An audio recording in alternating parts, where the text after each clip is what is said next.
Freya with another singing tip. Today I want to talk about straining your voice versus having tension. Now, while tension is very important, you do want to avoid having too much strain. If you want to find out more about what's the difference and where's the line, stay tuned.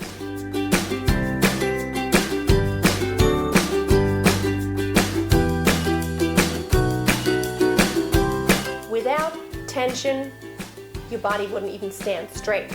Without tension, you could not even produce any sound in your vocal cords.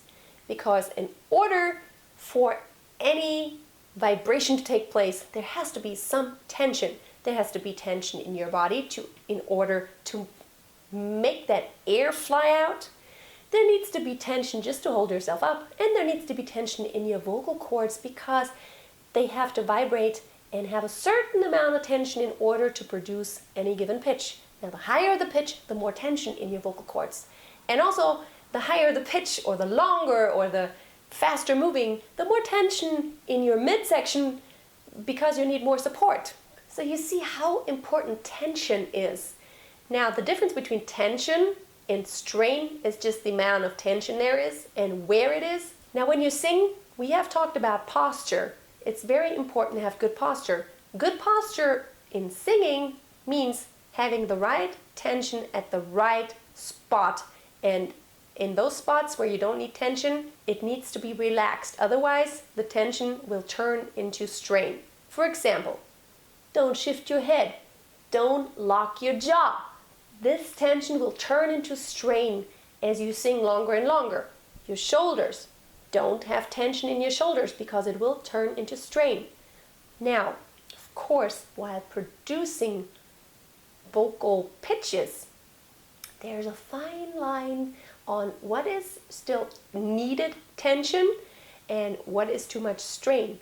But you know what? The cool thing is you can totally feel it. Now, when I try to dig in some low notes and try to sound louder, I can totally tell when it's just tension, like, yeah, I'm trying to sound low.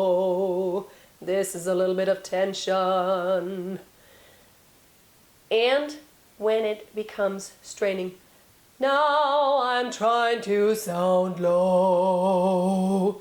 I can tell, ow, it's kind of tickling me here.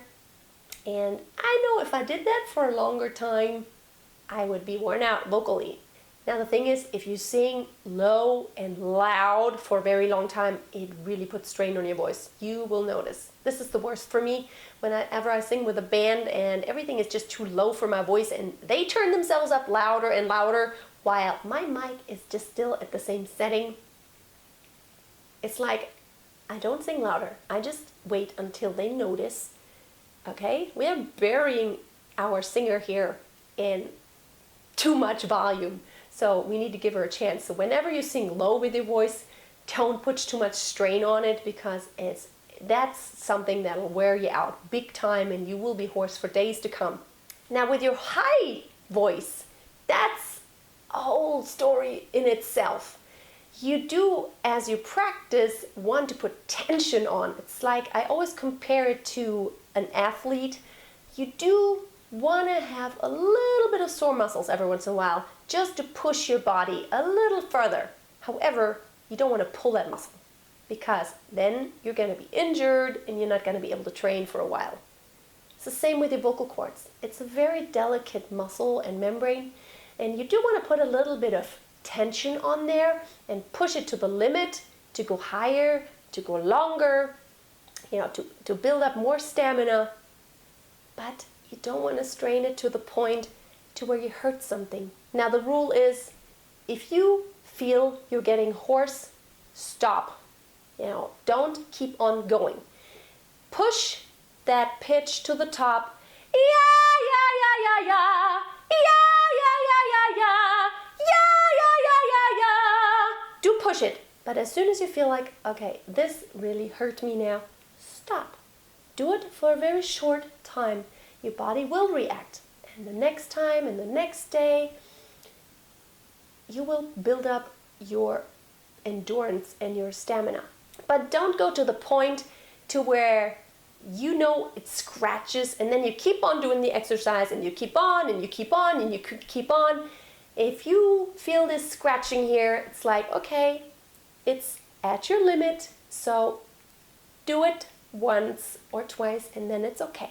Same thing when you're singing very, very demanding songs with high demanding pitches in there. Do it once, twice, like with my students, I do this like too. Whenever you practice a song, do that section.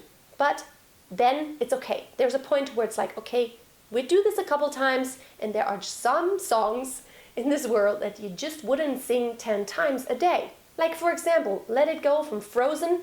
Even when I rehearse this with some of my students, we do it and we practice those spots where it goes really high to the E flat in the belted voice. However, I'm like, okay, we let this rest now, let's do a different song. Or usually we do this at the end of the lesson, to where, after that, there's so much tension on the vocal cords, it's hard for them to relax again, so we do the hardest at the end.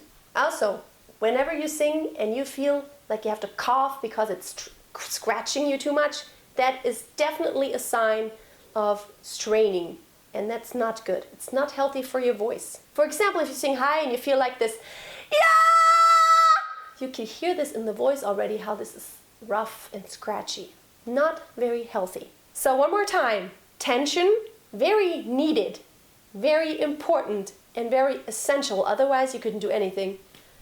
I have no tension, and then I can't sing. You couldn't even exhale correctly for singing if you had no tension in your body.